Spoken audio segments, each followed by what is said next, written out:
Welcome back to Steady Roller Man Presents The Master Nyarlathotep. I don't know about you, but I'm still reeling from last episode's double death. Not to mention the fact we appear to have accidentally angered a cat god. You know you're deep in the mythos when cats appearing everywhere is unsettling and disturbing. Anyway, let's see how our investigators are going to deal with this situation. Let's get right down to the action.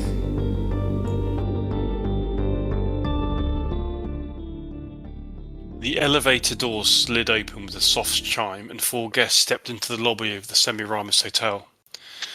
Morning light spilled through the tall windows, gilding the marble floors and casting long shadows across the fluted columns. The air was cool, perfumed with the ubiquitous citrus and jasmine, but something in the travellers' expressions unsettled the calm, like a ripple beneath still water. They moved quickly, eyes scanning the room. Blake leading them, he carried himself with the rigid discipline of a man trained to expect violence, but his eyes betrayed him. Dark-rimmed, restless, haunted. He adjusted his collar continuously as if the soft fabric had turned to wire and constantly gnawed at his skin. Behind him, Baker, clutching a folded, blood-dotted handkerchief, kept glancing at the floor, as though expecting something to crawl from beneath the tiles at any moment. The concierge approached, his white uniform immaculate, his smile practised and shallow. "Monsieur, is everything all right?" "We need a car," Blake said, voice tight. "To the hospital. Just precaution." The concierge hesitated, noting the tension in their posture, the faint sheen of sweat on their brows. He nodded and turned to signal the doorman. Nearby, an Egyptian man in a white linen suit stood watching. He was tall, clean-shaven, with a pencil-thin moustache, and wore a wide-brimmed hat that was tilted just enough to shade his eyes, though the glint of amusement still flickered beneath. A slim cigar smouldered between his fingers, its smoke curling like a whisper around his knuckles. In his gloved hands he held a small leather case, worn, elegant, and fastened with brass clasps ornately fashioned to resemble scarab beetles. By the time Blake and his associates moved hurriedly towards the revolving doors and the waiting car beyond, the man in the white linen suit had gone, happy that his work would soon be complete, and, oblivious to the square-jawed man in a roll-sleeved linen shirt, dust-worn trousers and a flat-crowned felt hat, who followed him expertly at a distance. It is Sunday the 15th of March, around 6 p.m. Bert and Jacob have returned from your expedition with Van Huvelen. Bert is looking at letters that he found in the pocket of Blake's jacket at the hospital. "Bert, you sit in the quiet hush of the Mina House Hotel, the kind of silence that feels deliberate as if the room itself is holding its breath. The air is thick with the scent of old wood and desert dust, stirred faintly by your room's ceiling fan. Outside, the last light of the day bleeds across the horizon, casting the pyramids in silhouette, monolithic, eternal, indifferent. Jacob stands on the balcony, his hands gripping the iron railing too tightly, knuckles pale against the dusk. He hasn't spoken in a while.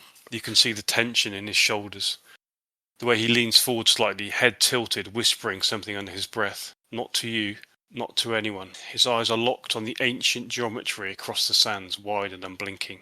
You remain seated at the end of your bed, the 3 letters laid out before you like relics.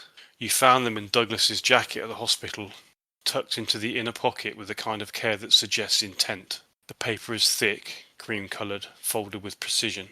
One envelope reads simply, "To my colleagues." Another, "Mr. Finch." The last, "Miss Carlyle."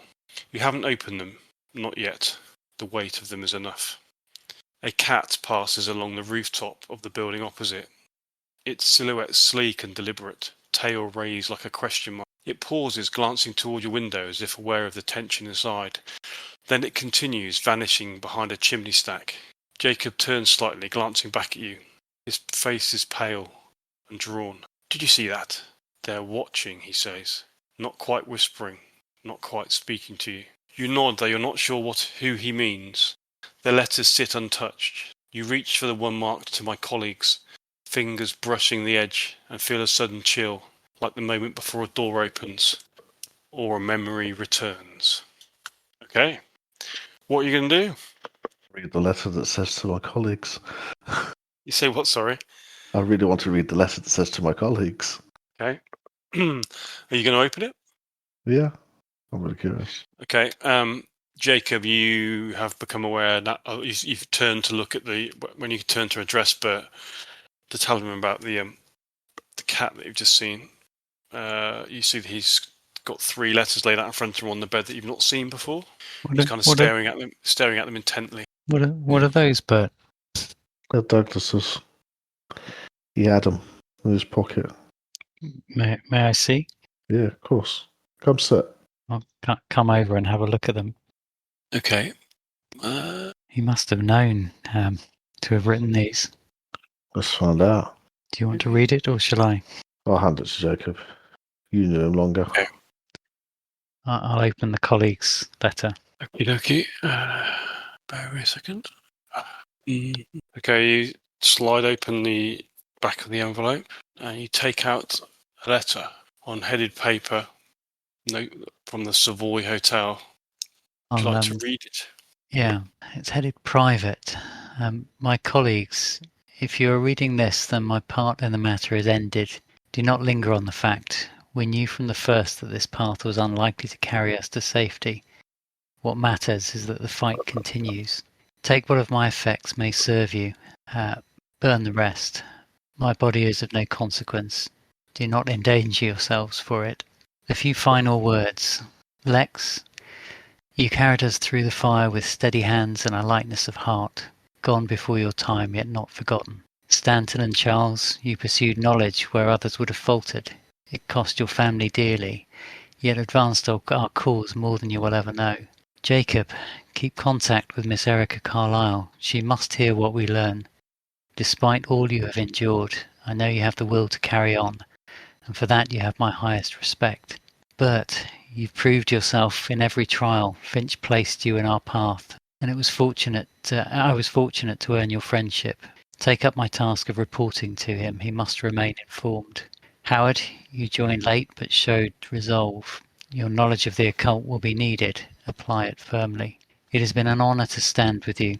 From Peru to London, and now in Egypt, we've shared dangers that bind us more firmly than blood. Raise a pisco sour for me when you may, then carry on. The fight does not end here. D. Blake. Thoughtful man. A thoughtful man indeed. Mm. He's right there. We may have a moment, but a moment is all. We must carry on. Otherwise, it's for naught, isn't it?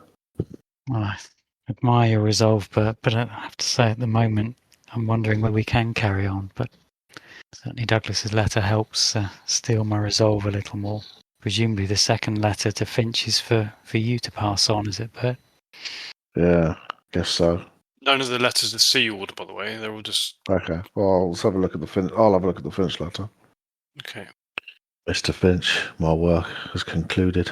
Albert will now serve as your contact. He has my utmost trust. Extend him yours. This affair is not the usual sort. Each layer stripped away uncovers something more malignant, more terrifying, and more beyond reason. What I pass to you must be preserved. What Albert delivers must be kept with the same care. These matters carry greater weight than money or influence, and may be all that stands between us and ruin. Can you tell me what Finch's role is in all this? I know he's assisted us, but there seems to be some deeper involvement than that. He's not a man who would confide in me fully, to be honest, Jacob. Him and Douglas obviously had something greater than I realised. I came upon you because I was asked to assist you. A friend of a friend, as it were. But what was between him and Douglas, I don't know. I'll pick up the third letter and read that as well. Okay. So Douglas's final letter's addressed to Erica Carlyle. He says, I cannot continue our correspondence. That duty falls now to Mr. Jacob Lockhart. He's reliable and capable. Accept his reports as you did mine. The trail of your brother's fate carried us from New York to London and now onward to Egypt. At each step the danger has grown. What lies ahead may decide more than your family's legacy. Your willingness to aid us has been rare and valuable. You have my respect and my thanks. Respectfully, Detective Inspector Douglas Blake, retired.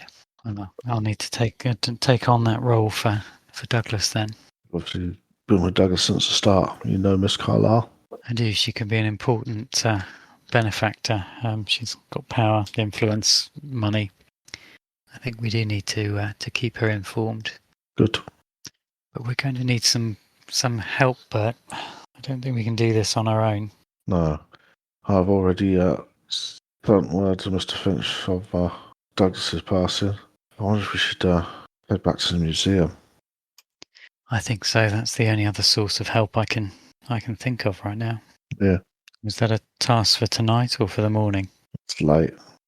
It is, isn't it? I can't imagine a good doctor will be working so late, especially on a Sunday. Yeah. First thing in the morning? Agreed. Okay, so am I right in thinking that you're going to rest, eat, and then rest this evening? Yeah, I don't really feel up to anything else. So, in fact, No. I'm not sure I really feel very hungry. I think I might just retire. I agree with you, Jacob. I'm gonna just turn in, maybe a hearty breakfast before our day, and yeah, I'm done for now. I'm done. Okay. I'll just have a smoke on the balcony for a quarter of an hour or so just before turning in. It's looking for cats. Okay, you stare out across the awe-inspiring sight of the pyramids and the Sphinx at Giza, but in the distance, so you see the same cat that you saw before, just on a rooftop across the way from you, kind of just sitting next to a chimney stack, kind of looking in your direction. And then you happen to kind of glance up to your left, and you see bit of kind of movement out of the corner of your eye, and then there's another cat on a balcony further along the hotel, just sitting on the railing, kind of looking down over you. Well, actually across you because you're on the top floor, so yeah, looking across from the. But nothing untoward happens. They're just cats.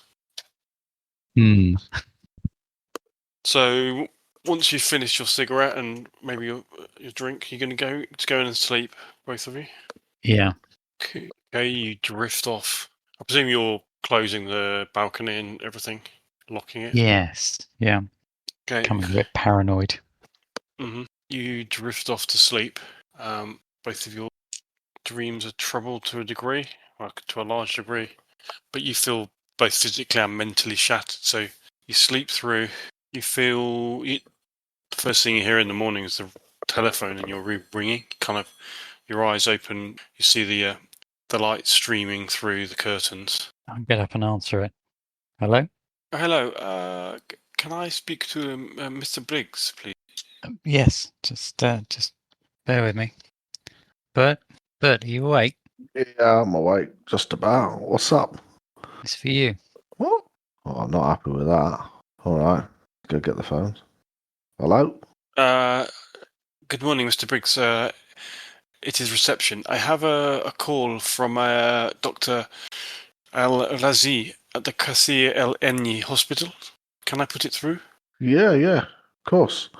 I put my hand over the mouthpiece and say, "It's a doctor at a hospital that treated us," so that Jacob knows who it is, and then go back to the phone. Mr. Briggs? Doctor. Yes, I am terribly sorry to disturb you. There's been an incident. The bodies of Mr. Blake, Mr. Baker, they are no longer in the mortuary. I have informed the police, but I could not tell them everything. I said they were stung or bitten. That's all. Mr. Briggs, their condition before they vanished, it was not natural. The tissue was blackened with it. You saw it. As if something had drained them. I should not be saying this over the phone. I am deeply sorry. I'm afraid I think someone came for them or something. Take my advice, Mr. Briggs. Get out of Egypt whilst you can. They are everywhere. And they will come back for you.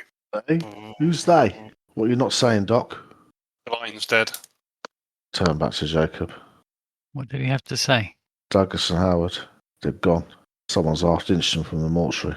Oh, my God, this has happened before. In New York, they brought them back, so they weren't themselves. Brought them back? What do you mean? Well, as you know, Bert, the enemy, the enemy has magic at its disposal. You've seen it. When we were in New York, there were a spate of missing people, murders, and they somehow managed to reanimate the corpses. Horrible zombie-like creatures, a shadow of their former selves, not human, not dead, not alive. One of our dear colleagues was reanimated in that way. It was one of the most horrific things I've seen. It was awful to see him in that way.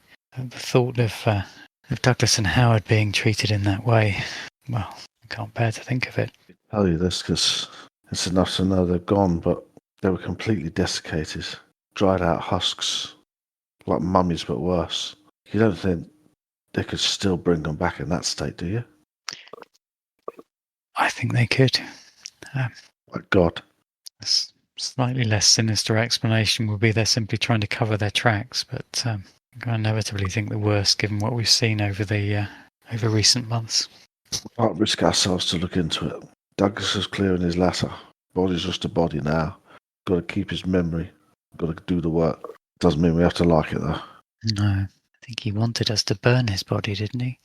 There's no chance of that anymore. No. I suspect that instruction was motivated by what he saw in New York. Yeah, now that you told me about it, yeah, I can believe it.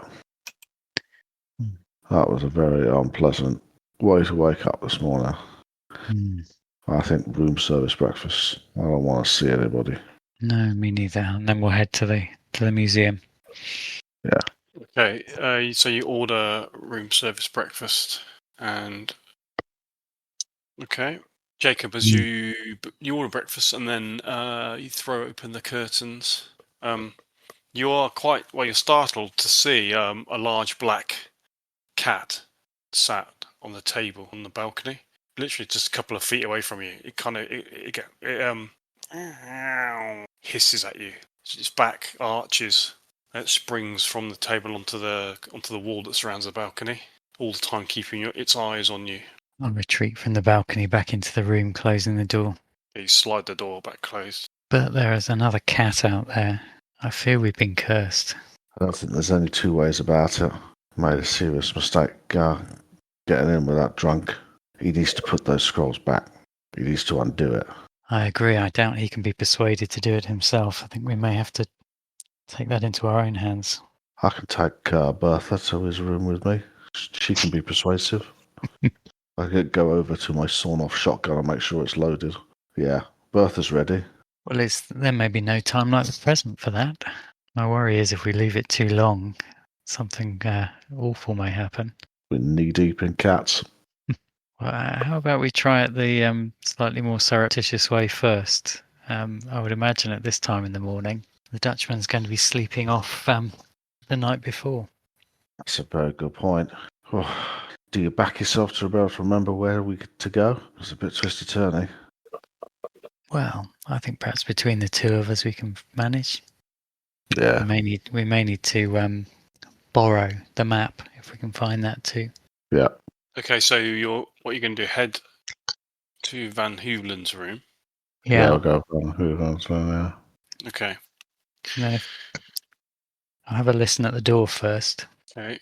You head down the stairs of the hotel to the next floor, and then along the corridor to the end where Van Hoovelin's room is. Listen at the door. And there's no sound from. I'll have a quick peek through the keyhole. Is it dark inside? No, it's not. It's hard to see really through the keyhole, but you can see that there seems to be a key in the other side for a start. But there is definitely some light coming from the other side of the door. Sorry. The key is in the keyhole. So I'm not going to be able to pick the lock, am I, with the key in there? No, not really. Well, I suppose you could try and push the key out, but that's going to also be quite difficult. Is there much of a gap underneath the door? As in enough to get the key underneath it? No, you have a look down there.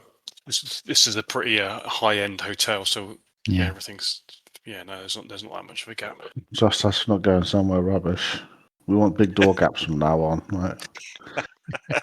At least, Yeah. please. Note to self for future. Yeah, okay. I'll whisper to Bert. It's light in there and the key's in the lock. Might have to do this the noisier way. I really want to kick a door in a nice hotel we've just moved to. I'm not saying I won't. I'm just saying I don't want to. I'll very gently and very slowly and quietly just try the door. Okay. The knob turns slightly, but it's you push, but there it's locked. Well, we're only going to do this, Bert, if we can knock and then intimidate him into to giving it back. Yeah, can knock. Shall we? Yeah. I'll knock loudly on the door. No room service today, thank you. It's not room service. Please leave me. I'm busy. We need Just to want to see speak how to you you. got. Just seeing how you're getting on, Professor. There's much to be done. It is hard. I need to concentrate. Please, I will let you know once I've made progress. I think you need to let us in. We're part of this. It's rather rude. Leave us standing in the doorway. Please, leave me. I am busy. I think we must insist. We need to talk. You have served your purpose. You have helped me retrieve the items. Now, please, let me do my job. I'll look at Bert. Jacob. And then I sigh and boot the door open. Make a strength roll, please. I have succeeded. Okay. You aim one well-aimed kick where the lock gives in. The door flies open. You see Van Hoevelen hunched over the documents, the documents the scrolls that you recovered yesterday at the end of his bed, wearing the same clothes that he was wearing when you left him last night. He kind of jumps back. What? He picks all the scrolls up and tries to put his body between himself and the scrolls. What are you doing? What are you doing, you fools? I take my brass knuckles straight out into my the pocket. room.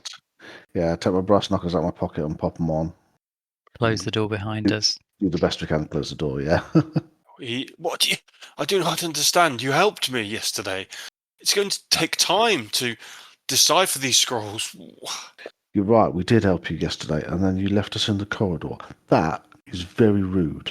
But I need to concentrate.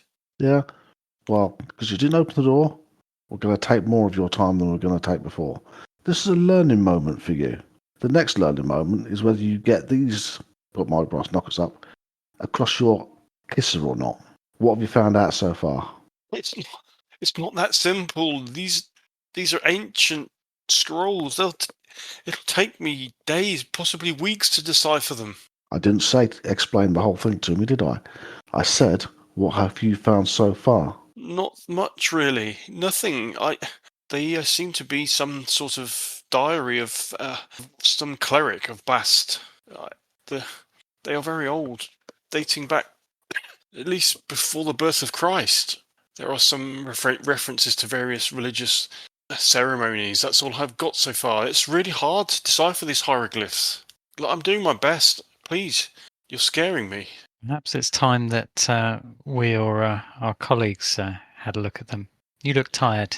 We'll study them for today, and you can have them back tomorrow. No, definitely not.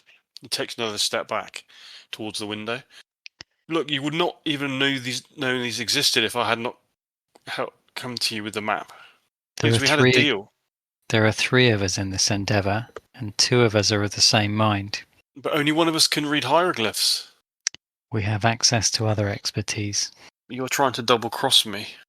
And leaving us on the doorstep was not an act of betrayal. No, I'm just trying to concentrate. I'm a scholar. You've lost our trust. How have I done that? I've not done anything. I'm just doing exactly what I said I would do, deciphering the scrolls. You've lost my trust. You smashed my door down for no reason, and now you're acting all weird and threatening me. Are the scrolls still on the table?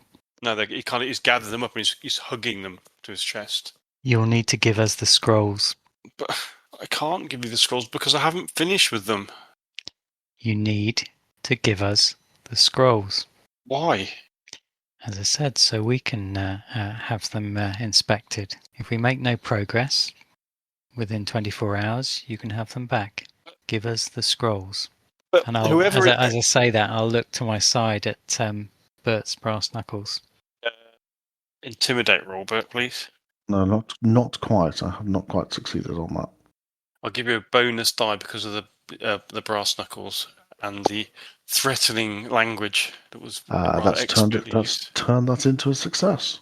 Okay. He hands the. He kind of looks at you, and you can see that his initial instinct is to. He glances back to the window, which is open, and then he's looking somehow to get out of the scenario, but then his body his expression drops. Failed again. Kind of throws the scrolls onto the bed. Just have them if you need them. You'll know better than they are. I'll gather up the scrolls. Okay, you gather them up. Do we think we're likely to be able to find the temple again without the map? It was a fairly tricky journey. No, you think it'd be almost impossible. We found the map before, didn't we? When we were in his room. I can't remember where we found it. Was it in his jacket? It was on the bed. It was just tucked under the bed, on the side of the bed. Yeah, and I think it was in the pocket of his jacket, from what I remember. I'll go straight to where it was before and see if it's still there. You see the jacket that you saw that he was in before, hanging right in the same place it was before, next to the bed. He kind of moved towards it. He steps in front of you. You have the scrolls. Now leave. There's one more thing we need, and that's the map. Help! Police! Help! Police! He shouts. Top of. Punch him out. What are you going to do? Punch him? I'll have to punch him out. Okay. Make a hit roll. Yeah, it's a hit. Okay, he's going to make a dodge roll. Actually, let's make a perception roll for him first, see whether he actually saw that coming. Although the man with the brass knuckles might have been a clue. Let's have a look. What was that? Is that your roll there? It's on the screen, I didn't roll. Okay, he definitely saw it coming. We rolled high on the dodge now. That'll be good, thanks. No more sixes. Oh, that's pretty good. Pretty Okay. good. So is 3 good in this game? Yep. So geez. you swing like a pretty, what turns out to be quite a telegraphed swing at him, and he ducks under it quite dexterously. He grabs hold of his jacket, and he tries to make a run for it. He kind of tries to push past you and run through out of the room. Okay. So what you both can do? Not try and trip. He just tries to run past you, basically. I'll try and trip him. Okay, Bert, what are you doing? I'll try to punch him again. Okay. Both make a roll then, please. Actually, let's see who's first. Bert, you're first. It's a hit. Okay, he tries to dodge, which he fails to do. So you smack him. Roll your damage. Okay. So that's 3, 4, 8. Ouch. Okay. You catch him like a rabbit punch on the back of the neck as he tries to move past you, and he just collapses to the ground. Jacob, you stick your foot out to trip him, but he's almost going down as he goes past you, but you do completely. He just trips over and goes sprawling across the floor of his hotel room. His jacket kind of flies out of his hand, and he is now lying unconscious on the ground. Put him in bed, Bert, and I'll get the map. We need to get out of here quickly. Okay. Pop him in bed. Make sure he's not dead. And make sure he's not going to die. And then put him in bed. Okay. I'm assuming there are lots of empty booze bottles around. Yeah, there's plenty in here. I'll put a couple in the bed next, in a very obvious place next to him, so it looks like he's drunk himself into unconsciousness. And then I think, if I've got the map, I think we need to Scarpa. But you're fairly satisfied that he seems stable. He's obviously been knocked unconscious, and the bruising is already starting to form. But he's still breathing. He still seems okay. Okay. Are there any bottles that have still got a bit of alcohol in? Yeah, there's a couple. I'm just going to spill a little around on the bedclothes next to him, just so there's a nice stink of it for anyone who comes in to investigate. And then I think we'll disappear with the scrolls and the map. Can you both of you make a luck roll, please? I've succeeded. Not succeeded. I thought I was luckier than that. Mm-hmm. Okay. Bert, you set him into bed, and you're kind of you're waiting to head out through the door of the hotel, of his hotel room. Jacob, you suddenly have the idea to go back and splash the alcohol around in his bed. So you just literally nip back, and those few seconds proved to be unlucky because you suddenly as you turn back towards the door, you see two hotel staff standing in the doorway, looking, saying, "Monsieur, what is happening?" Oh, good morning. I'm so sorry you were disturbed. Our friend, sorry, can we just pop out? So just keep a little quieter. Just pop out into the corridor. But you're just a little bit further down the corridor, okay, heading towards the staircase. One of the staff kind of eyes the door. It's obviously broken. Well, what is happening? What is happening to the door? We heard shouts. Oh, it's our friend here. Well, I hope you can be discreet. But I'm sure you know that. The poor chap has a bit of a problem with alcohol. I think he got himself into a bit of a state. He was ranting and raving and dragging the door. I think he may have damaged it by the look of it, and he's just passed out. He was absolutely in a drunken stupor. I don't know what agitated him so much, but he really is in a state. I think he'll be all right, but he definitely needs to sleep it off. No, what's happened to the door? Why is it broken? Well, like I say, he was behaving irrationally, dragging on the door and pulling it, slamming it. I don't know. He wasn't making any sense. As I say, I suspect you've seen him. You're probably too discreet to say, but the poor chap does have a problem with the demon drink. But nevertheless, there's damage here. It will have to be paid for. Well, that's fine. If you want to charge it to our room, that's fine, and we'll sort it out with him once he's a little clearer. I'll point into the room. You can see he's collapsed on the bed. The whole place stinks of alcohol. They kind of look at each other. Can you make some sort of charm or persuade roll, whichever you want to? Charm would be my preferred. But... Charm, yeah. How come I roll twice? Anyway, either one was not successful. So the first one was a near fail. Second one was 100. Yeah, I didn't intend to do the second one. Okay. You must wait here. We are going to... I will go and get the hotel security and the manager. All right, we'll wait. Okay. He one of them goes, and the other man just stands there looking at you. Is he a friend of yours? Who, Mr. Van Hooven? Yes. We had dinner with him the other night. I have seen him. He does like to drink, and he has not paid all of his room bill either. Well, that doesn't surprise me. He does tend to prioritise his spending on the demon drink. He kind of walks way down. He walks off, looking. Are you just hanging around in the corridor, Bert? No. I'm going to go back to our room if I am upstairs. Okay. Free and clear. Yeah. I'll wait. I'm going to try and talk my way out of it again. Okay. It doesn't take very long before two hotel security arrive, and an officious-looking Egyptian who turns out to be the deputy manager of the hotel. What has been happening here? I have been told that there is damage to the door and some shouting. This is not the type of behaviour that we expect at the Hotel Muna. Of course not, and I'm so glad you're here, that we've got someone in authority to deal with this. As I was explaining to your colleagues here, Mr. Van Hooven has as I'm sure you know as well as I do, he has a drink problem.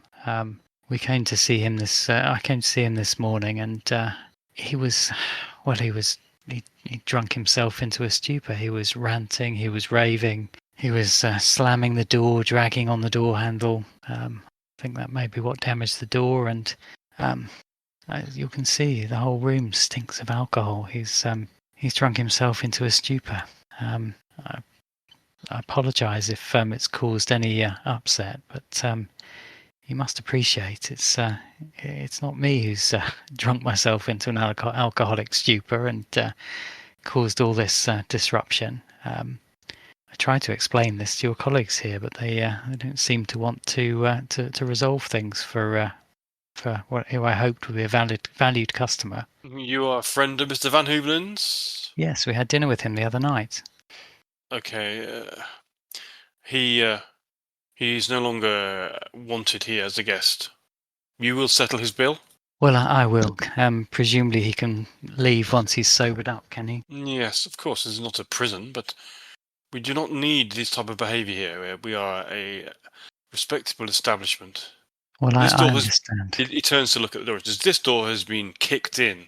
He looks at it. You can see that there's a big kind of print where a big kind of dent where Bert's put his boot into the door. Well, actually, that would explain a lot. He said something about a key, and where's my key? I suspect he must have done this just before I arrived. His eyes narrow. So be it. If you settle his bill straight away, we will say nothing more of the incident. Well, I do appreciate your discretion. I'm sure we can sort that out. But any more of this type of activity, we will be forced to lose you as valued customers. Do you understand me? I do.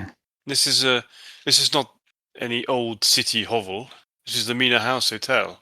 Please behave in accordance with that. Well, I'm sure once our friend has left, that may make things a little easier. Thank you again. I do appreciate your discretion. Asif, please escort Mr. Looks at you inquiringly. Lockhart. Mr. Lockhart, please escort him to the front desk where he will pay the bill for this Mr. Van Hoevelen, plus the surcharge for damage to the door. If you wish to recover that from Mr. Van Hoevelen at a later date, that is your business. Well, I will. And I'll start walking down the corridor to the front desk. Okay, you head down. The manager or the deputy manager kind of follows you down into the lobby until he's happy that you're doing as he asked to do. Are you just going to go and settle the bill? Yeah. Okay. Okay. Once you've paid Van Hoovelen's bill, plus damages for the door, which comes to quite an eye-watering sum, what are you going to do? You look around the lobby. Head back to the room, I think. Okay. You head back to the room and you find Bert in the. Well, that was awkward. Talking about that one, Jacob. Barely. At the price of paying that alcoholic's room bill, but and a pretty sum for the damage as well. But it's probably worth it to get the scrolls back and the map. Right. Let's follow this map and get them back. Okay. As you're chatting in the room, you hear a knock on the door. Your door. The room. Oh, jeez. Now what? I'll go. I'll go and answer the door. Okay, you see a square-shouldered man standing at the door. He's sun-brown skin, reddish stubble, and a crooked nose. Not a man that you have seen before. Good morning. Can I help you? I think so. Excuse me, gents. May I have a word? No need for you to introduce yourselves. I know who you are. Mr. Lockhart, looking through the door. Mr. Briggs. Well, you have Mr. the Briggs. advantage of us. Mr. Briggs reaches for his shotgun. No need for a scene. Hey, Bert. Maybe join me for a quiet cuppa. Can I come in? It's a bit open out here. Well, perhaps you could tell us who you are first. Name's Thomas Leach. Most folks call me Lucky. Dr. Kafur warned me you'd be in Egypt after Lord Fitzwarren got in touch. Like I said, maybe we should step inside. All right, come in, have a seat. Got anything to drink? Tea? Coffee? I think we could ring for some. Which would you prefer? Got a taste of the coffee. Right, I'll go and ring for some coffee. I expect this all we had stuff we had for breakfast is probably a bit cold by now. And down for some more coffee. Been making a bit of noise this morning, I see. Yes, have you been watching us? Well, it's been hard not to. Been watching you ever since you got into the country. Or with Dr. Kafur warning us you'd be here, and the paper splashing your names all over the place after that Miso House business. Well, enough said, really. Bit obvious. Didn't you wonder how you got into the country so easily? I had a Who little sent- hand in. I had a who little sent hand you? in that. No one sent me. I put a customs man on the passenger list at the docks. I had to pay him twice. Once to tell me when you docked, and once to wave your bags through. You haven't been alone in Cairo either. I've been watching you all the time. That fellow in the white suit has been watching you. He's one of theirs. Goes by the name of Samir Jahim. Works for El Shakti. See, I got eyes on you, and I got eyes on them. You seem to know a lot about us. Who are you working for? I work for myself. But I've got friends. I've got plenty of friends. And we've been watching you. Then we got word that you'd landed yourselves in hospital. So I checked it out, and I saw that Blake and Howard, both dead. Sorry about that. They seem like good blokes. You They see, were the best. that's told me it was time to come talk to you. Seems you're getting close and the Brotherhood's pushing back. That puts all of us in the line of fire. You, me, all of Cairo. So that's why I'm here. See if you need some help. I'll look at Bert. Well, I think we do. But you'll appreciate, well, it takes a lot for us to trust someone. I get you've got no reason to trust me. But I can open doors. I can keep the Brotherhood guessing. Maybe use a few tricks that I've got no right to know. You obviously got courage. You must have to get this far. But I'm willing to help you, as is Dr. Kafur. And we've got a friend by the name of Wilfred Hassan. If you join me, you can meet him. We all join together. We can make a fight of it. If we don't, then the Black Pharaoh will see us all under the sand. Can Dr. Kafur vouch for you? And this Hassan? Well, we can go and meet him. Take another look at all those goodies that you gave him. Hassan's had a good old look at them. Shown me as well.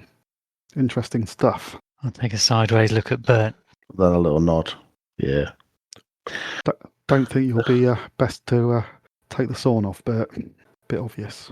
Something a bit lighter. A flash 32 automatic that I'm carrying in a shoulder holster. Bit quieter. Well, Bert, Coffee we were going Coffee to see takes a while, doesn't it? Well, Bert, we were Okay, going to... prophetically speaking, the coffee arrives. So, when it's coming, I'm just going to neck it. So, gents, you coming with me to the museum? We've got things to talk about. I think I want to see whether Dr. Kafur vouches for you first, but yes. Well, you don't have to travel with me. I can meet you there if you don't trust me. Say, in an hour, Dr. Kafur's office. No. We'll go together. Good. Save us on a taxi fare, wouldn't it? Unless you don't want to walk. I mean, it's not exactly far. We'll walk, it's not far. It actually is absolutely Oh, is miles. it? It's, Oh, is it? Okay. Yeah, we've moved. We've don't forget moved. you've moved. You're now in Me. full. Oh, of course it is, yeah. For miles, yeah. I'll It's not call far if we go to your old hotel. I'll call I'll call reception and ask them to get us a cab. Okay. Yeah. So it's a 40-minute car journey to the back to the centre of Cairo, where the Could museum have got is. near a hotel. Took me ages to find you. All of half an hour. Are you going to head back? Are you going to go with him then back to Cairo Yeah, city but I'm centre? going to make sure I ask the reception to arrange the cab. Okay. Is there okay? So you head downstairs. The reception, the concierge, is able to arrange a cab almost immediately for you. Is there anything that you wanted to talk about on the way back, or are you just going to wait till you get to the museum? Wait till we get. Yeah. Okay. I'll just play with my cigarette case whilst we're in the car. Gentlemen, can I interest you in a cigarette? A finest Egyptian. Why not? Thank you. Okay. The taxi after the ride back into the centre into Cairo, the taxi pulls up relatively close to the museum. You get out in the hot mid-morning sun. Crowd, the streets of Cairo are bustling, and you take the last kind of couple of minutes journey across the square towards the museum on foot before you pass through the impressive colonnade at the front of the museum. I'll take the lead I want to sort of get to the reception before anyone else. Okay. I say, we'd like to see Dr. Kafur, please. And I'm going to keep an eye out to see if the receptionist recognises the leech. So you're going up on your own? Well, Or no, you just I'm leading the way.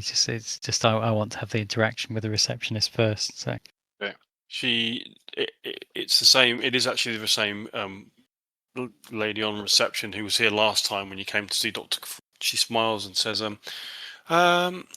he currently is in the middle of something, but is it important? Will he want to see you all?"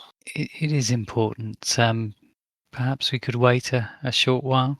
Of course. Oh, good morning, Mr. Leach. I did not see you there. Morning. How are you today? I'm very well, thank you. How are you? Yes, good. Thank you. I will see whether Dr. Kafur can see you all. I'm sure he will. She goes through a door behind the reception. You can see her standing on the making a telephone call. She comes back through. Yes, Dr. Kafur will see you straight away. Please follow me. She takes you through the by now familiar to all of you because you've all been through into the non-public area of the museum through the towering stacks of crates, tomes, and other artifacts, all boxed or partially unboxed. Presently, you find yourself in the office of Dr. Kafur. Just as the receptionist leaves, I'll just whisper to her, "I've got that brooch for you that you were after. I'll bring it over later." Thank you, Mr. Leach. I am so happy. I did not wish to ask, but that is very exciting. Just she give her a kind of like looks, and she goes, "Shh." Does a mock look of getting into trouble. Okay, in the room, you can see. Wait a second. As well as Dr. Kafur, there is another man. They're both Kafur and the second gentleman are poring over maps and scrolls that are strewn across the Kafur's desk. The second man is a bookish-looking individual with an olive complexion, short black hair, and a thick black moustache. He has a serious face. He wears a short-sleeved white shirt and beige trousers. Nearby, near to hand, is a red fez that appears to be his. Dr. Kafur looks at you and he just shakes his head. "I am sad and happy to see you. The news is terrible. I am so sorry. I did not realize things had gotten to this stage so soon." No, it's been Please. devastating to us.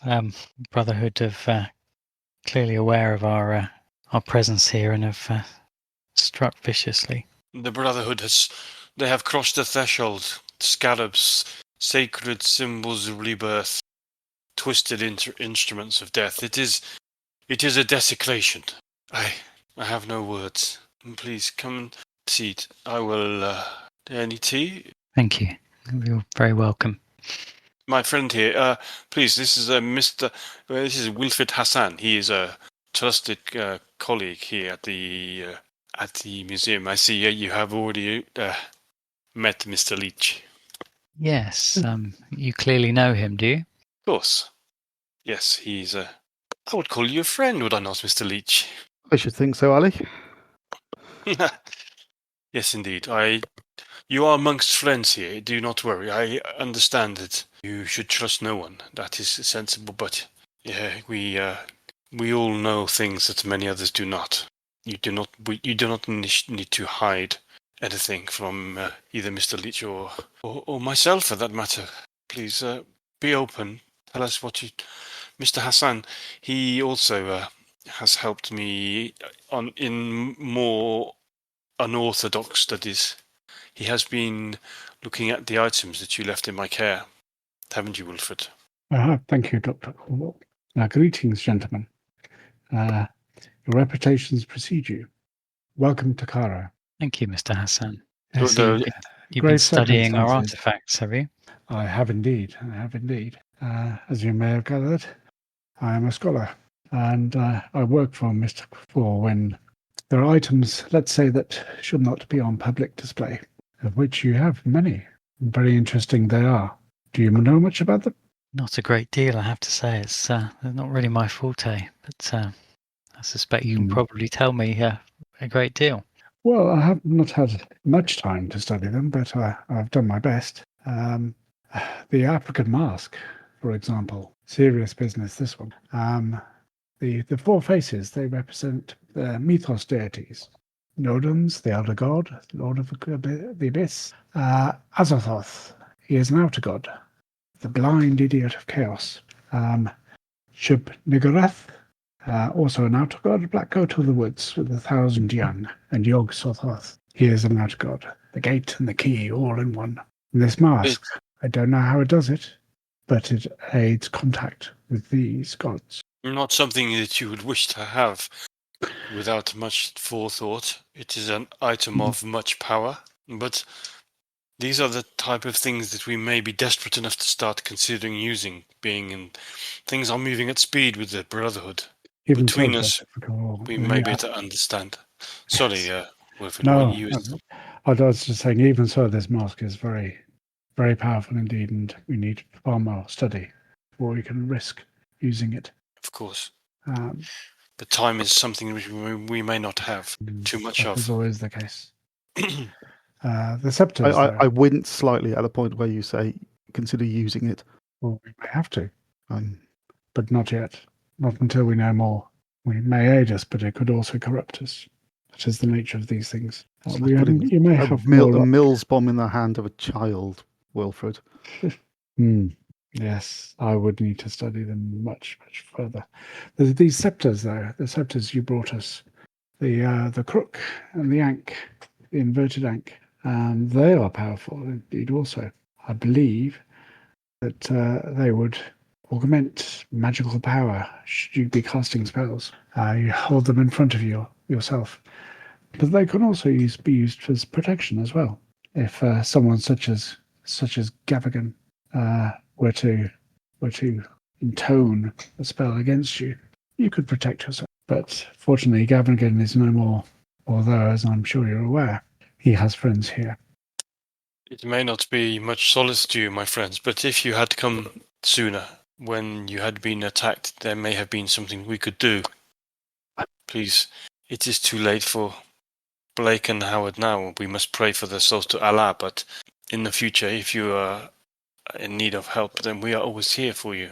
We have much knowledge buried here at the museum that, yes, you are right, Mr. Leach, it is almost foolhardy to use, but in certain circumstances there is no choice. There is nothing that earthly medicine can do against the arcane power of the Black Pharaoh and its brotherhood. That is our purpose. We must resist the brotherhood, and one day, God willing, Allah be praised that we may defeat them. You came here talking of the Carlisle expedition. It seems that the Penhew Foundation, the Clive expedition, it is all somehow connected in some wider conspiracy.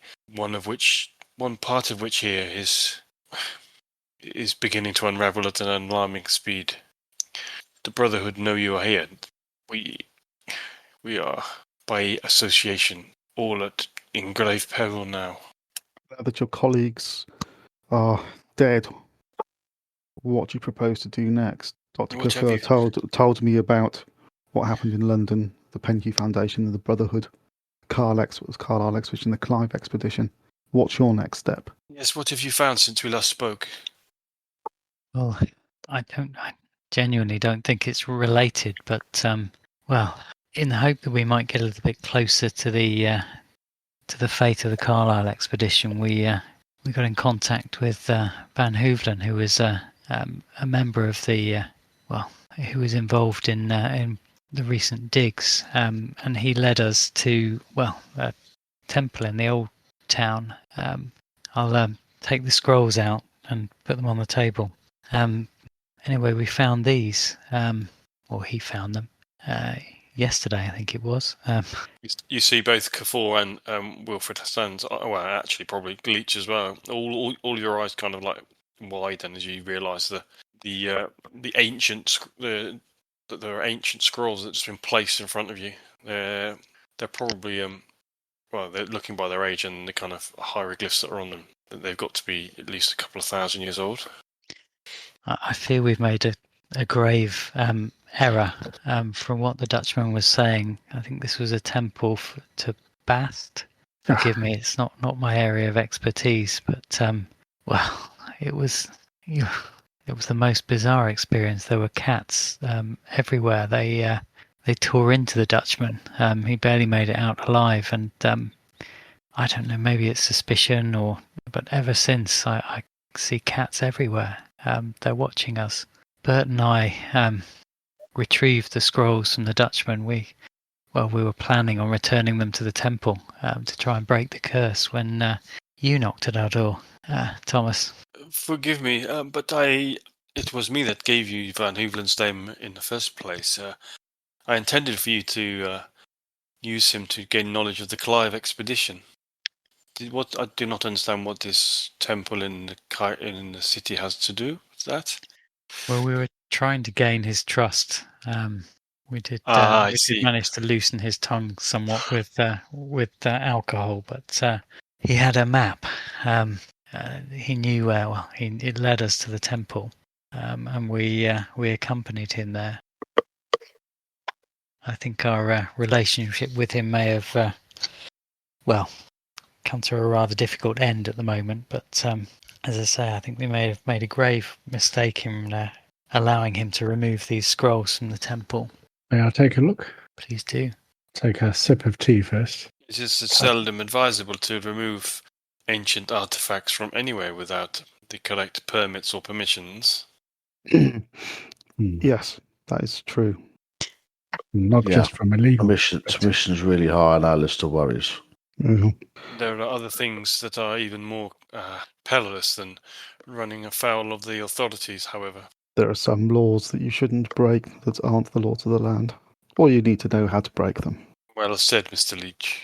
Tommy, I believe. Nod. What do you make of them, Wilfred? I can hardly believe my eyes. I've seen a name, and you said there was a temple to Bast from. Well, that's what the Dutchman said. As I say, it's not my area of expertise. I'd have to rely on him getting that right. So these will be the scrolls from Louvet Caraf. They are from the 13th dynasty. This is 1800 years before Christ was born. They are very old and contain much knowledge. There are black rites in here. I've studied references to them over the years, and they must be the same ones. They contain forbidden knowledge of many religions. Useful knowledge, I should imagine. Are you sure they are genuine, Wilfred? I will need to study them further, but certainly. You can see the writings there, the hieroglyphs. The ink looks true. Have you been followed since you found these? Well, sounds silly to say, but yes, but by cats. Ugh. They're everywhere. Suspected as much. I'm sorry to say that rumour, supposition would say that you have been cursed, that you'll be plagued by these foul, evil beasts. Never trust a cat. They are just spies. They pretend to be all loving, but no, they will scratch your eyes. They will eat your liver given half the job. They will hunt you down. We do have to return them. I'm afraid Mr. Hassan has had a bad experience with our feline friends. Hence his rather aggressive disposition towards them. You did wonder. Story for another date.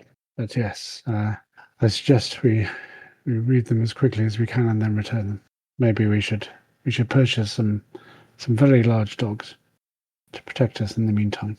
I fear not, Mr. Hassan. I think, the way you feel about cats, I feel similarly about dogs. So then we are in a right pickle. What else? Maybe lions? No, they are cats. Got guns. Yes. All you have to feed them is ammunition. Absolutely. Yes, I believe we should get to work on these quickly.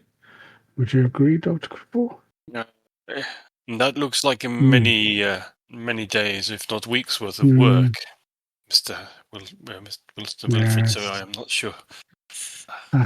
Yes, we do not have time. But maybe we should think more about. What does your research say is the end result of the ownership of these items? Well, do not hold them forever. You will be hunted down. You will be cursed and plagued, but they need to be returned. Once they are returned, you should be free of the.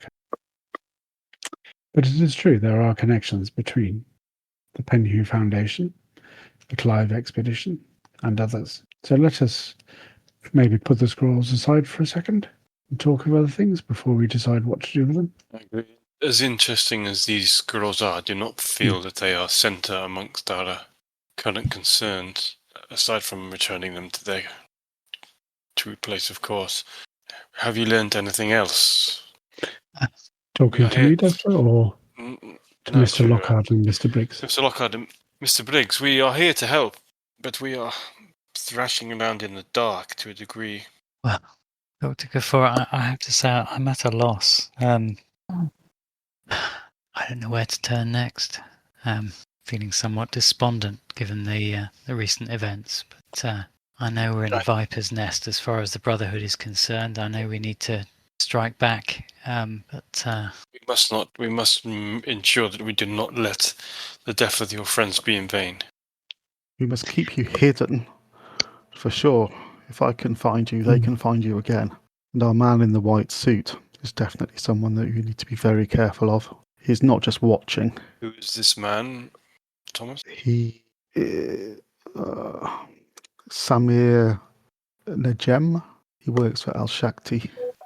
He's been following them ever since they arrived. I saw him outside their hotel the night that Blake and Howard were killed.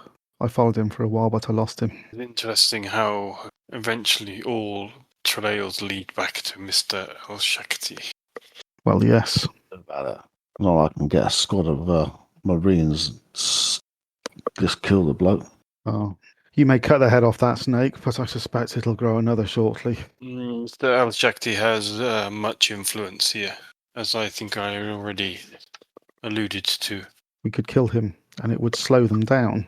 But Well, in the years that I've been in Cairo, I know that they will just come forth again. We may slow them down for months, a year or so, but we need to do something to eradicate them, destroy their means for worship, the tools that they're using.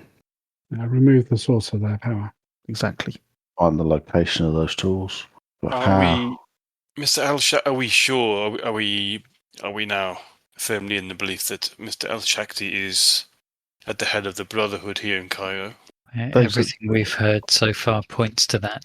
Those are the whispers, but you're going to need evidence. And even if you have evidence, killing the man is going to bring down all manner of wrath upon you, not just the cults, but the law, society. He's an important man. Take aside anything else that he's doing under darkness. As you said, we can hardly justify our actions to the authorities based on what we know so far, which is, well, put it politely, nothing.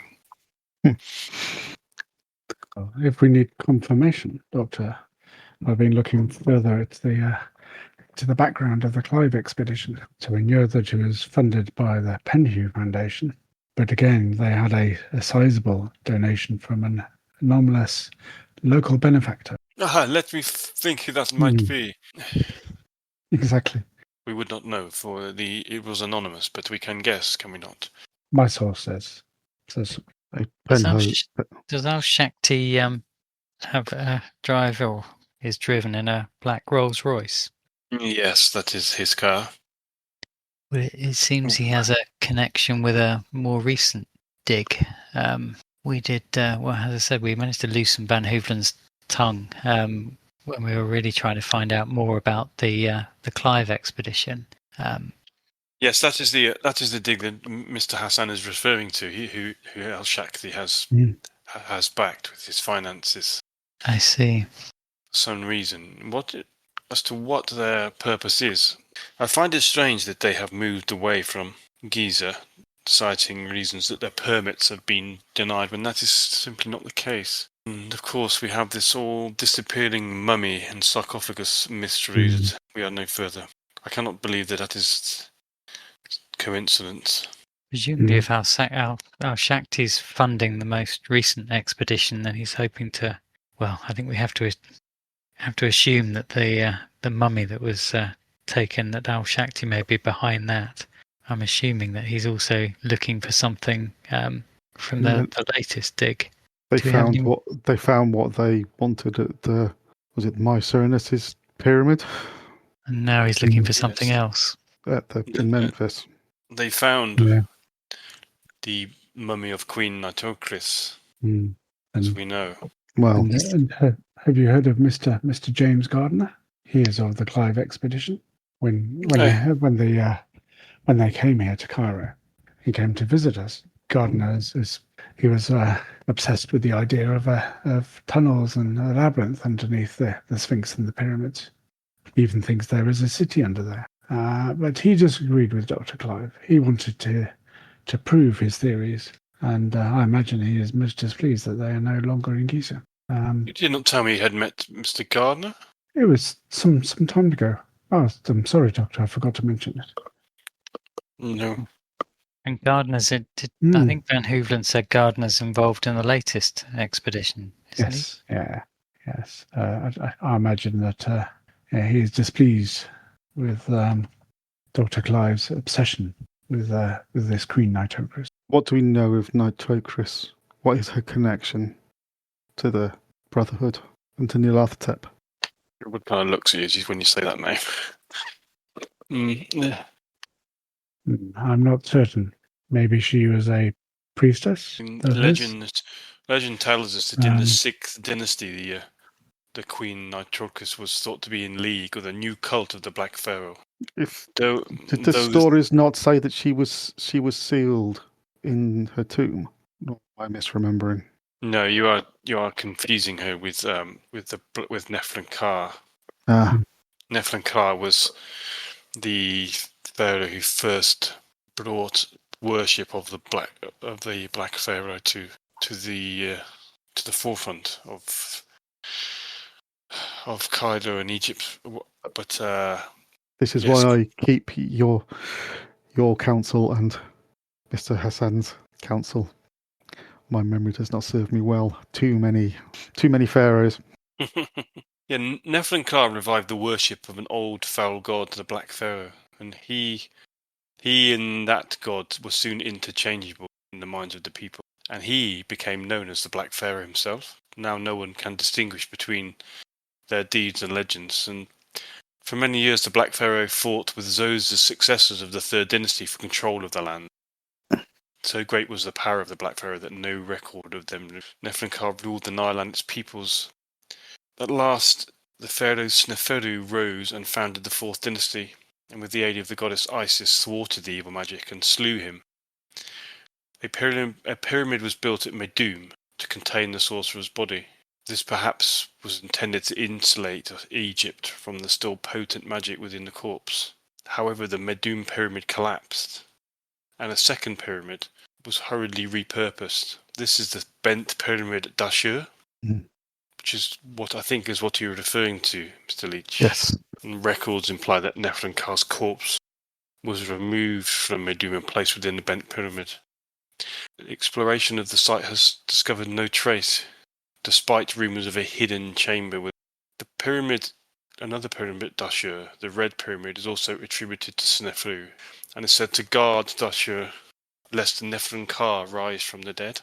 But it was later in the 6th dynasty that the cruel Queen Nitocris was thought to be in league with a new cult, the Black Pharaoh. Though we do not have any proof of this, she was an evil tyrant of a ruler. All we know is that the prophecy states that the Black Pharaoh will return, fingers and toes after the Great Good One, meaning 20 centuries after Jesus, and a new age will then begin, destined to end the dominance of mankind and bringing freedom and stark truth to the Black Pharaoh's followers. As to the direct connection, I cannot say, but that is all we know. We got coffees here because on the mention of Dusher, I'm going to finish my coffee in a hurry. My brow. Okay, you kind of swig it down and like almost like choke because you're drinking it so fast. The rest of you notice that Mr. Leach seems to lose his composure temporarily. So Nitrokis, Chris, Nicrotis. the Queen, Nicritis. Yeah. I've lost my cool. There has been additional word of items attributed to her on the street as well. Perhaps they are seeking her relics to reunite with her body for some purpose. Relics? I've not heard of this. There were two that I've heard of. One of my contacts sought my opinion on one that he'd acquired some years ago. It was if I recall, a necklace on a long silver chain with emerald beads and a many-headed sphinx-like figure on it. He referred to it as the necklace of Nitrokris. I never got a chance to see it. I only saw the photograph because it was his house was broken into and the piece was stolen from him. He was quite badly injured in the attack. Who stole the piece? We did not know. Unfortunately, he had no memory of the attack. So, but this was late 1923. I didn't think too much of it at the time. Obviously, the name has returned since. More recently, there was the girdle of Nitrokris. There's been somebody asking around Cairo for it. Same kind of people I deal with. Apparently, a gold chain with a large star-stone shaped ruby at the clasp. When you say asking around, what do you mean? Well, there's somebody who goes by the name of Al Akrab, which I The believe Scorpion. translates as the Scorpion. He's been offering large sums of money for it. I have not the only terms in which I've heard of it is in terms of this individual seeking it out and offering money for it. I have heard no rumour as to whether it exists, whether it has been found for sale, or whether indeed anybody would have any idea if it still lies in the deserts and someone should go searching for it. But that's two separate items related to her that have been retrieved or are actively being sought out. It is too much of a coincidence. Is the Scorpion likely to be working on behalf of Al Shakti? I know nothing more than his name. That I can see what I can find. Well, one wonders whether these items are destined to be reunited with the mummy. That would be my guess. Nefarious purpose. Which one of the things you mentioned previously to Dr. Kafur, when you were asking previously, you mentioned a gentleman by the name of Warren Bessart. Yes. What do you know? What do you know of him? He was. I struggle to remember. He was a fixer, wasn't he? Yes. He was a Carlisle expedition, but we don't know if he actually went. Well, when you mentioned his name to Dr. Kafur, he asked Wilfred. Wilfred asked me. So in the last couple of days, I managed to track him down for you. I heard from one of my contacts in the French ambassador's office that someone by the name of Bessart is currently residing in the Street of Scorpions. The address is only known as the Red Door. So if you want to talk to a former Carlisle agent, Red Door's the place to go. It is not a nice part of the city, then that would be dangerous there. Be careful if you are to travel into the old city. Of course, I do not need to tell you that, Mr. Leach. No. There are places, and there are ways, and there are means, but I take your point. You don't need to go looking for trouble. Thank you, Mr. Leach. We came here trying to retrace the steps of the Carlisle expedition, but the trail seemed to have run a little cold. That's maybe a useful lead. Well, Bessart should know what they were looking for, and even if he hasn't been involved in the Clive expedition, he may know a little bit about it, particularly if he's back in the city. It'll be just our luck if he turns out to be the Scorpion. I'm not sure why he would wish to speak to us, though. I'm not suggesting that he would want to. Suggesting that maybe Mr. Briggs and his friend might like a chat. So, aside from that, where else are we in terms of? Do we have anything else that we need to share? What were you planning on doing next? He's addressing Bert and Jacob at this stage. After you had returned these scrolls. I was at something of a loss, to be honest. As I say, what brought us to Egypt was retracing the steps of the Carlisle expedition. And until Mr. Leach's lead in relation to Mr. Bessart materialised, I didn't really have a next step in mind. Another perhaps alternative maybe to try and infiltrate the latest dig and try and find a little more about what they're seeking. Infiltrate the dig? You mean head to Memphis? Yes. It's going to be a trek. They're not going to be welcoming. We get that a lot. I get that impression. I think there may be a few things that you could maybe square off here before you head about into the desert. Like what? Well, talking to the fixer. Finding out a little bit more about the accoutrements of the Queen that they're looking for. Do we know how many of these items there are? Well, that's a bit of research maybe that you and old Mr. Hassan could assist with. I know of 2. I can keep my ear out for more, but I suspect the information we'll need is in a tome somewhere. Wait here. He gets up and walks out of his office, purposefully, leaving you staring at each other blankly. So, Mr. Briggs, Mr. Lockhart, are you happy to take us on? Take us into your confidence? I'll look at Bert. Nod. Jacob. I'll nod back. I think we can, gentlemen. I think we can. Well, in which case, please call me Lucky. I'll put my hand out to shake your hands. I hope it's a nickname you've earned. I'll shake it back. It's not ironic. Lucky so far. We'll see. And I'll walk around the desk and also offer my hand. Shake hands as well. So is it? You notice that Mr. Hassan has a finger missing on his hand. I'm not going to ask that. It would just be rude. Yeah, that's rude. I've got burns and scars on mine, particularly around my thumb.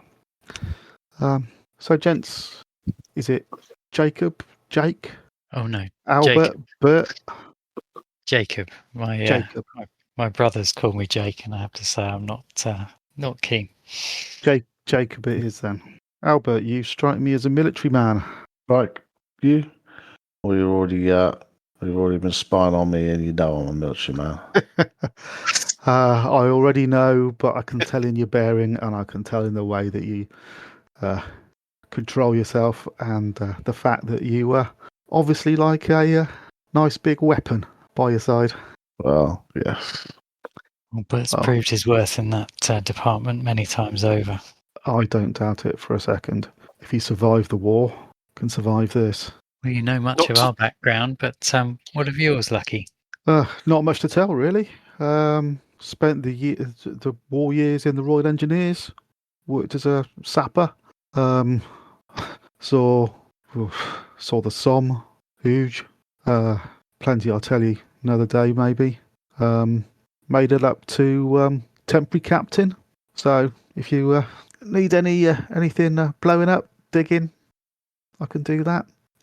After the war, there wasn't a huge amount of call for that in London, so I came out here, worked on the digs, both official and not so official, if you get my meaning.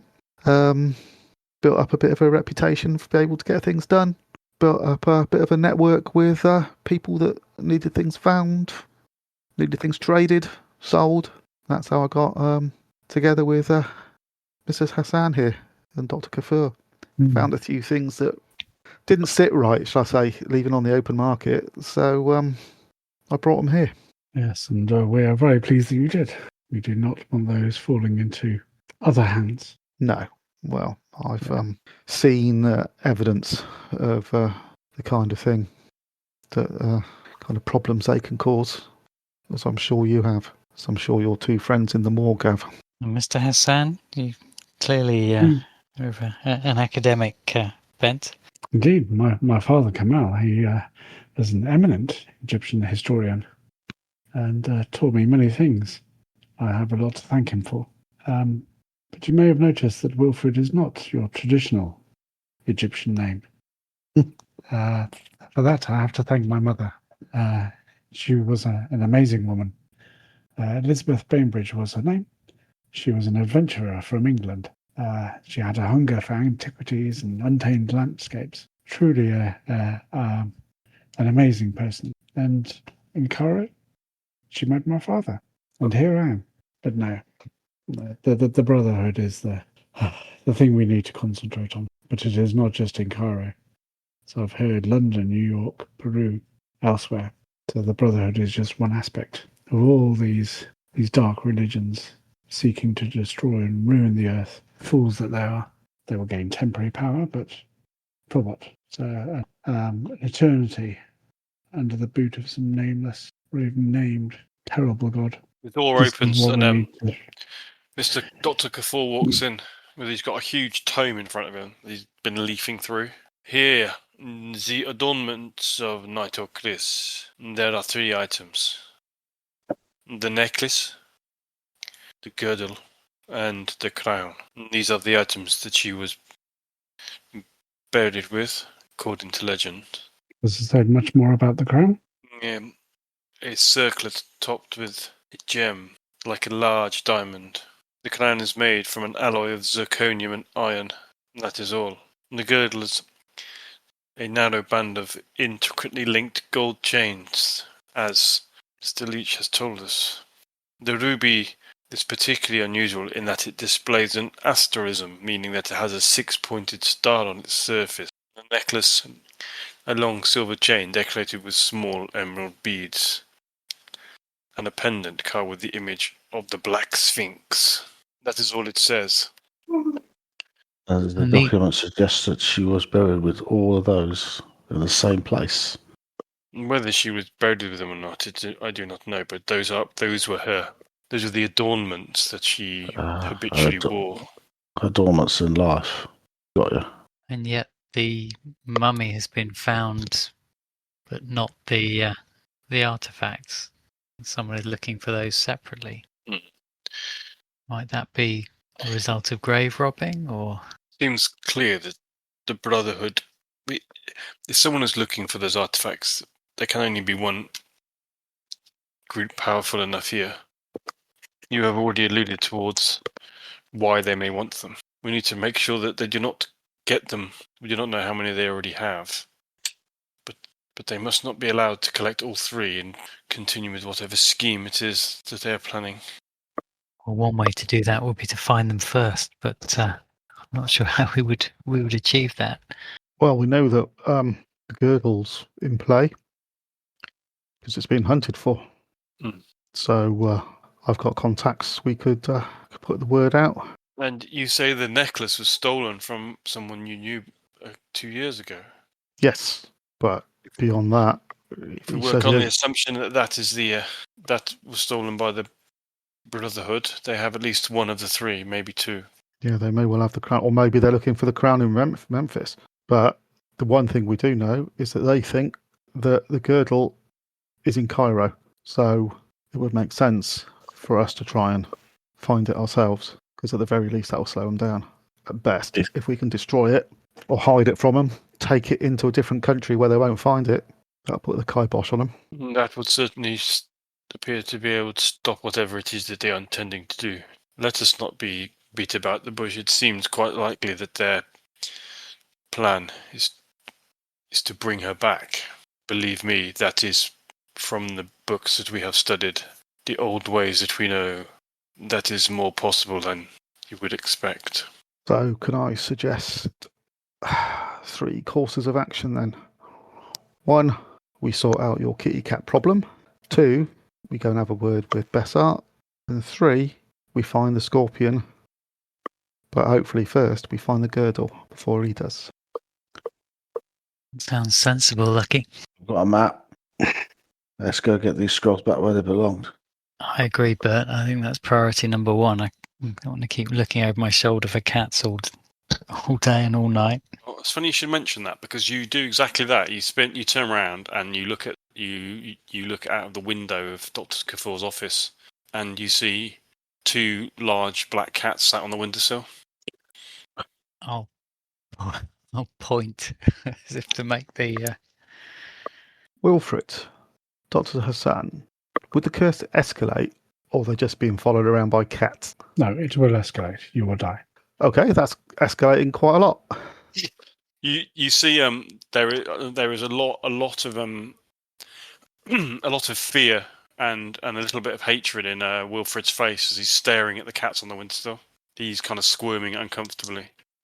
But when there's 2 in some Mexico, keep the silent pulse. Maybe, can I suggest, Wilfred, that maybe you don't venture into the tomb to return the scrolls? I would prefer not. If that When is you okay spoke to with him, you. then it seemed to be like reciting some sort of weird something. Yes, I heard him. I chose to ignore it. Oh, okay, that's right. I wasn't sure. I would very much like to prioritise the return of the scrolls. I'm sorry, Jacob. What did you say? You'd very much like to. Very much like to prioritise the return of the scrolls. It's unnerving me turning around and seeing cats at every turn. You said you were attacked as you left. I wonder if you'll be attacked going in, or whether they'll leave you be, given that they'll be aware that you're returning the scrolls. Well, that will be my hope. Want to find out? I think there's no time like the present. Guess I'd rather be there during the day than the night. Mr. Briggs, Okay, ask so- us to take your little friend with you. So who's going to take the scrolls back? Just the 2 of you, is it? Do you want to join us, Lucky? Yeah. It's been a little while since I've been in a tomb, so why not? I'll be interested to see how you work. Well, as I say, there's no time like the present. Shall we leave? I'm wondering, Dr. Kafour, if it is the same place from when I was a child. He looks at you and says, "Almost certainly, Mr. Hassan. Almost I do not want to go certainly." back. Now let's just get back to what we were doing before we were interrupted. Okay, so the 3 of you are going to head off into the old city, into the labyrinthine alleys lined with crumbling stone, and following the map, trying to relocate to the location of the temple or the shrine. Okay, can I get you to make a spot hidden roll, please? What's mine? Ordinary success for me. And Okay. also an ordinary success for Albert. Excellent. And an ordinary success for Lucky. Okay, so consulting the map and having the occasional debate as a committee, you managed to navigate your way very successfully through the various alleyways, and you eventually find yourself in the courtyard where there is the half-collapsed stairwell leading to the familiar to Bert and Jacob, the subterranean chamber. Are you going to go down? Yeah. Yeah. I've got the scrolls, have I? Yeah. I'll lead. I think the sooner I'm desperate to get these things back to where they should be. So I'll go right behind Jacob. As you kind of arrive in the courtyard, all of a sudden you're kind of you notice as you begin to walk towards the steps that there are at least half a dozen cats that have just appeared in the courtyard, and they kind of begin to follow you slowly towards the shrine as you make your way across towards the stairwell. Some of them are black, some of them are black and white. There's tabby, there's all shapes and sizes.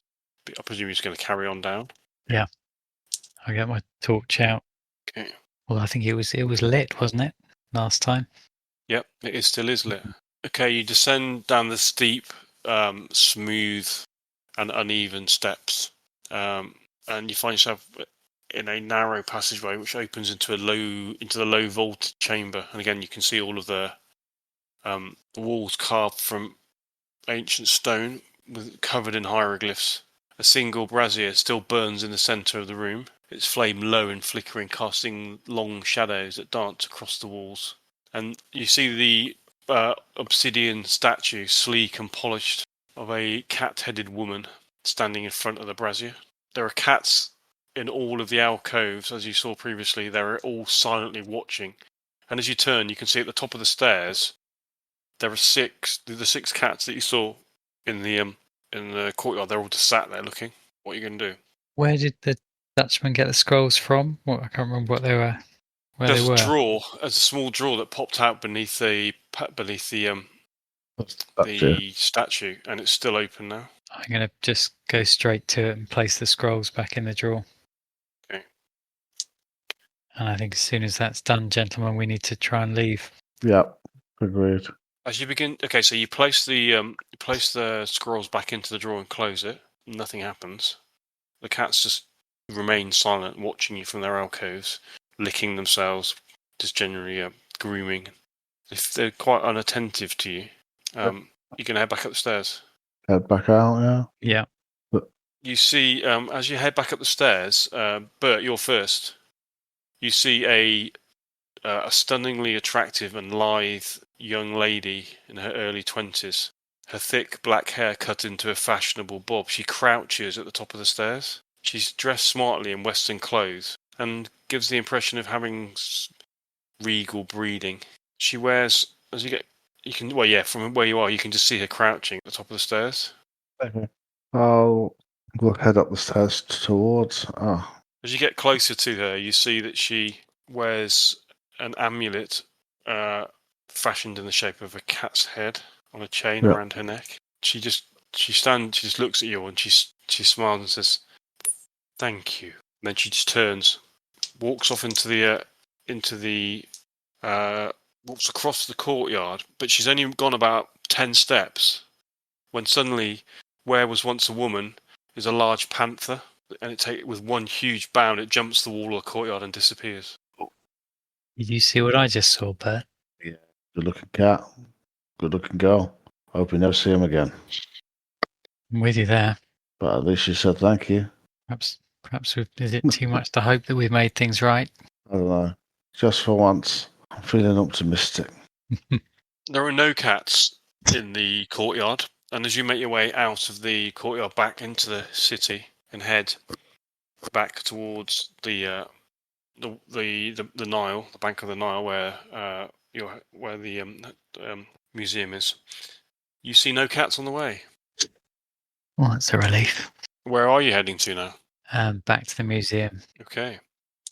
Having replaced the scrolls, you are now back in the museum. It is about it's just gone past lunchtime on Monday. What do you wish to do next? I need to go get well so that we can Okay, so you're going to pick carry up on with our lists, yeah. pick up Mr. Hassan, Yep. and then head. What you're going to let Tommy? You can lead them to the Street of Scorpions, can't you? Yep, I can. Okey-doke. Okay, that's it then. So it's 10:30. That's it for this evening. Armed with Nobody died. new purpose and new friends, and Yeah, less scrolls. and no one died.